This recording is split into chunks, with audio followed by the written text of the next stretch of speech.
आणि एक मोठी बातमी आहे, उद्योगपती रतन टाटा यांचं निधन झालंय. वयाच्या 86व्या वर्षी त्यांनी अखेरचा श्वास घेतला. मुंबईतल्या ब्रीच कँडी रुग्णालयात ICUमध्ये त्यांच्यावरती उपचार सुरू होते आणि नुकतीच ही बातमी हाती आली आहे की रतन टाटा यांनी अखेरचा श्वास घेतलाय. दीर्घ आजारानं उद्योगपती रतन टाटा यांचं निधन झालं.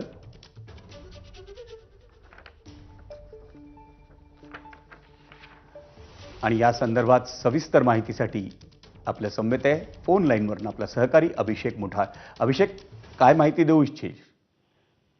अत्यंत दुःखद अशी ही बातमी म्हणावं लागेल. वयाच्या 86व्या वर्षी रतन टाटा यांनी अखेरचा श्वास घेतलेला आहे. ब्रीच कँडी रुग्णालयामध्ये त्यांच्यावर उपचार सुरू होते. एकूणच वयोमान अधिक असल्यामुळे अनेकदा रुग्णालयामध्ये उपचारासाठी ते आपल्याला दाखल होताना पाहायला मिळालेले होते.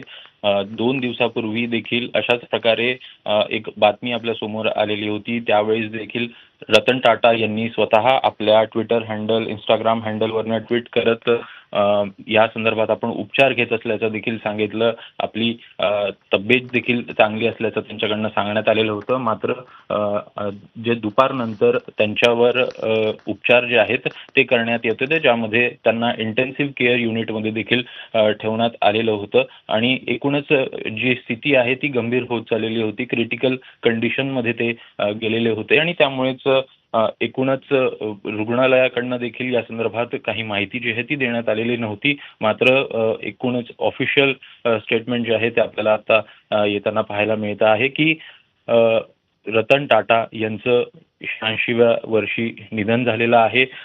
एकूण प्रवास जर का पाहायचा तर 28 डिसेंबर 1937 रोजी त्यांचा जन्म आपल्याला झाल्याचं पाहायला मिळतं. टाटा स्टीलमध्ये सामान्य कर्मचारी म्हणून ते 61-62च्या दरम्यान रुजू झालेत आणि त्यानंतर 91 साली टाटा ग्रुपच्या चेअरमॅनपदी त्यांनी सूत्र जी आहेत ती हाती घेतल्याचं आपल्याला पाहायला मिळालं.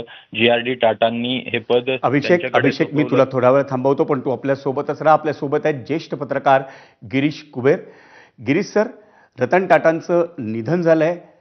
महाराष्ट्राच्या दृष्टीनं किंवा देशाच्या दृष्टीनं देखील रतन टाटांचं महत्त्व तुम्ही कसं समजावून सांगाल आजच्या पिढीला किंवा नव्या समाजाला देखील? आणि टाटा उद्योग समूहाचा एक थोडासा इतिहास लिहिण्याचा प्रयत्न केलेला असल्यामुळे एक निश्चित सांगायला हवं की देशासाठीच एक आदर्श रुजू व्यक्तिमत्वाचा, सभ्य, शालीन अशा स्वरूपाचा उद्योगपती आपल्याला गेला असं म्हणावं लागेल. भारतीय समाजात संपत्ती निर्मितीविषयी एकंदरच फारशी प्रेमाची भावना नसताना या समाजाच्या गरजा लक्षात घेत टाटा समूहाने जो स्वतःचा उद्योग विस्तार केला, त्याच्यामध्ये JRD टाटांनंतर सगळ्यात मोठं योगदान हे रतन टाटा यांचं होतं. सगळ्यात पहिले टाटा होते फिरोज टाटा, जमशेदजी जीजीभाई त्यांच्या आधीचे टाटा. त्यांनी एकंदर नुसती मांडणी केली, पण त्यांना दुर्दैवाने स्वतःच्या उद्योगाचा विस्तार ते पाहू शकले नाहीत. त्याच्यानंतर JRD नावाने ओळखले जाणारे टाटा, त्यांनी मोठ्या प्रमाणावरती उद्योग विस्तार केला.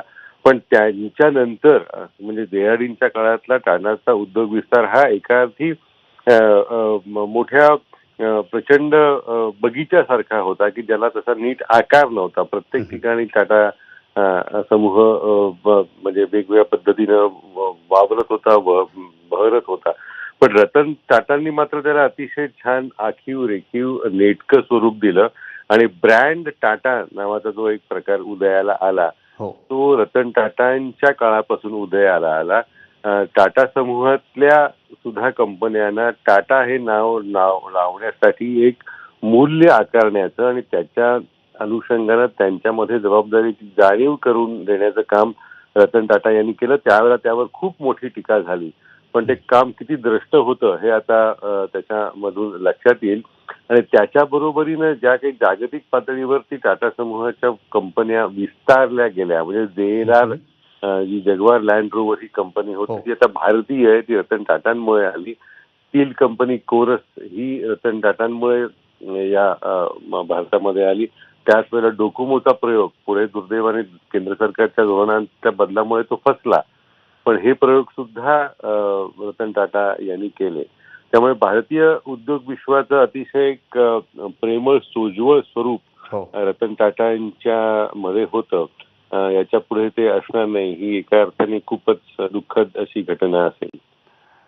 खरं तर नफा आणि तोटा याच्या पलीकडे पाहणारा एक उद्योगपती आणि ज्याच्याकडे सामाजिक भान देखील आहे असाही एक उद्योगपती म्हणून रतन टाटांकडे पाहिलं जातं. काय याची उदाहरणं तुम्ही सांगू शकाल किंवा वैशिष्ट्य सांगू शकाल अनेक या अनेक विषयी? अनेक अनेक उदाहरणं सांगता येतील म्हणजे वैयक्तिक अनुभवातनं आणि एकंदर टाटा समूहाच्या जे काही आपण बघत आलेलो त्याच्यातनं सुद्धा. एक अगदी अलीकडचं महत्वाचं उदाहरण द्यायचं झालं तर ज्या वेळेला 2008 साली ताज आणि ओबेरॉय हॉटेलमध्ये तो दहशतवादी हल्ला झाला, हो. त्या दहशतवादी हल्ल्यामध्ये ताज हॉटेलच्या परिसरातले चणेफुटाणे विकणारे पण काही जखमी झाले होते. हो. याला शोधून शोधून रतन टाटांच्या आदेशानुसार शोधून शोधून त्यांना घरी जाऊन टाटा समूहानं मदत दिली. तर वास्तविक त्यांचा आणि टाटा समूहाचा काहीही व्यवहार नव्हता, काहीही देणं घेणं नव्हतं. पण आपल्या हॉटेलच्या परिसरात राहणाऱ्या व्यक्तीनं सुद्धा या दहशतवादाची झळ बसलेली आहे. त्याची एक जाण असल्यामुळे त्यांनी त्या पद्धतीनं त्यांना अक्षरशः घरी जाऊन जाऊन टाटा समूहाच्या कर्मचाऱ्यांनी मदत दिली. रतन टाटा जेव्हा बॉम्बे हाऊसमध्ये यायचे तो एक अतिशय बघण्यासारखा सोहळा असायचा. त्यांची गाडी थांबली रे थांबली की त्या परिसरातले सगळे रस्त्यावरचे कुत्रे त्यांच्या स्वागताला तिथे आदराने जमायचे, प्रेमाने जमायचे आणि ते प्रत्येकाशी बोलत गप्पा मारत मारत मारत रतन टाटा आतमध्ये जायचे बॉम्बे हाऊसमध्ये आणि लिफ्टच्या पर्यंत हे कुत्रे त्यांच्या बरोबर असायचे आणि त्या कुत्र्यानं कधीही मज्जाव केला जायचा नाही आणि रतन टाटा आले म्हणून चला साहेब आले बाजूला व्हा, लिफ्ट त्यांच्यासाठी राखीवे वगैरे असं कधीही असायचं नाही. इतर कोणत्याही सामान्य प्रवाशासारखेच ते त्या लिफ्टमधून जायचे आणि मग नंतर जेव्हा हे कुत्र्यांची संख्या वाढली आणि आकारही म्हणजे आकारमाने त्यांचे ते मोठे झाले तेव्हा त्यांच्यासाठी त्या तळमजल्यावरती रतन टाटांच्या आदेशानुसार एक व्यवस्था केली गेली आणि हे कुत्रे मग त्या टाटा समूहाच्या जे मुख्यालय आहे बॉम्बे हाऊस त्याचे पाहुणे म्हणून कायमस्वरूपी तिथे त्यांची व्यवस्था केली गेली. शेवटचा त्यांचा अतिशय महत्वाचा उपक्रम जो अगदी काही महिन्यांपूर्वी मुंबईमध्ये आकारास आला तो म्हणजे स्वतःच्या पैशातनं त्यांनी महालक्ष्मीला कुत्र्या मांजरांसाठी प्राण्यांसाठी एक प्रचंड मोठं रुग्णालय सुरू केलं.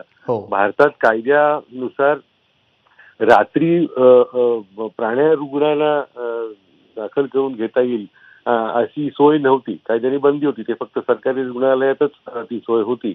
रतन टाटांनी त्या प्रयत्नामुळे तो नियम बदलला गेला आणि त्यांनी स्वतःच्या पैशातनं महालक्ष्मीला अतिशय भव्य अशा स्वरूपाचं स्वापदांसाठीचं रुग्णालय सुरू केलं.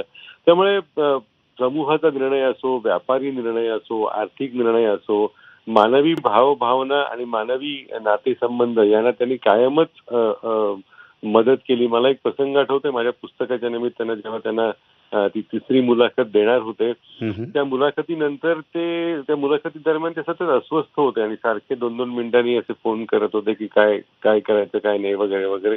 मला कळेना ते त्याच्यानंतर त्यांना शेवटी विचारलं की काय नक्की काय गडबड काय आहे. तर त्यांचा कुत्रा आजारी होता त्या दिवशी आणि त्याच रात्री त्यांना सिंगापूरला जायचं होतं. तर ते त्याची सगळी व्यवस्था करून ते सिंगापूरला गेले.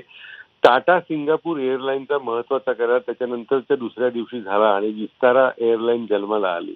पण एक भली मोठी कंपनी जन्माला येत असताना त्यांना काळजी लागून राहिलेली होती आपल्या घरातल्या कुत्र्याची आणि असा अतिशय एक ज्याला निगर्वी म्हणता येईल, ज्याला सालस म्हणता येईल असा अतिशय म्हणजे भारतीय मानसिकतेला साथ घालेल अशा स्वरूपाचा एक सज्जन म्हणता येईल असा उद्योगपती. मुळात असे उद्योगपती फारच कमी आहेत, मिळत आहेत. त्याच्यामध्ये रतन टाटा एक होते असं आपल्याला त्या निमित्तानं त्यांच्या आठवणी जागवता म्हणता येईल. गिरीशजी आपले आभार. आपण या सविस्तर आठवणी रतन टाटांच्या जागवल्यात आणि एक प्रतिक्रिया आम्हाला दिली त्याबद्दल. तर एक मोठी बातमी आहे. उद्योगपती रतन टाटा यांचं दीर्घ आजारानं निधन झालं. त्यांनी वयाच्या 86व्या वर्षी अखेरचा श्वास घेतला. ब्रीच कँडी रुग्णालयात ICUमध्ये त्यांच्यावर उपचार सुरू होते.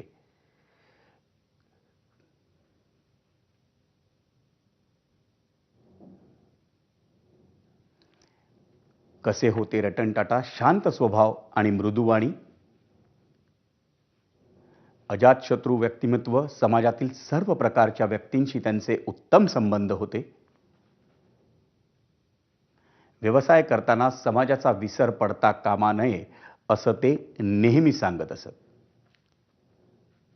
कर्मचाऱ्यांचं अधिकाधिक कल्याण कसं करता येईल यासाठी ते कायम प्रयत्नशील असायचे. टाटांचं उत्पादन म्हणजे फसवणूक अशक्य ही भावना दृढ करण्यात रतन टाटा यांचा मोलाचा वाटा होता. 26/11च्या हल्ल्यात जखमी झालेल्या अनेक फेरीवाल्यांना त्यांनी महागड्या रुग्णालयांमध्ये नेऊन त्यांच्यावर उपचार करून घेतले.